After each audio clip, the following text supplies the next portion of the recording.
जी बिल्कुल, पूरे मुल्क जी कश्मीर में बेकरबला जे शहीदन के भेटा पेश करण जे लाइ मरकज़ी मातमी जलूस जेको आहे सो पीर फतेह शाह बुखारी खां बरामद थी चुको आहे।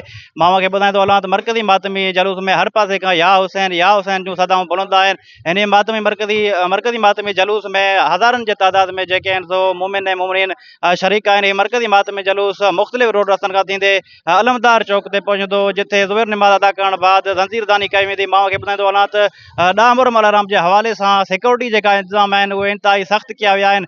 सिंध पुलिस सां गॾोगॾु सिंध रेंजर जा एहलकार बि जेको आहे सो पंहिंजी ड्यूटी सरंजाम ॾेई रहिया आहिनि। ॾाह मलाराम जे हवाले सां सिक्योरिटी ख़दशनि बाबति जेको आहे सो जेका मोबाइल नेटवर्क आहे उहा मुकमल तौर ते बंदि पियल आहे। कश्मीर, गुड्डू, बशकियापुर, भडाणी ऐं ज़िले भर में जेको आहे सो जेका मोबाइल नेटवर्क आहे उहा पिणु मुअतल थी आहे। ॾाह मलाराम जे हवाले सां कश्मीर जे घिटी माला में सबील जा स्टॉल पिणु क़ाइमु कया विया आहिनि। मां खे इहो ॿुधाईंदो हलां त ॾाह मलाराम जे हवाले सां नगर नियाज़ जो बि बंदोबस्तु कयो वियो आहे। हीअ जेका मरकज़ी मातमी जलूस आहे अलमदार चौक खां पहुचण खां पोइ ज़ंजीरदानी करण खां बाद जेको आहे सो मुख़्तलिफ़ रोड रस्तनि खां थींदे पीर फतेह शाह बुखारी वटि पहुचंदो, जिथे जेको आहे सो इख़्तिताम पज़ीर थींदी।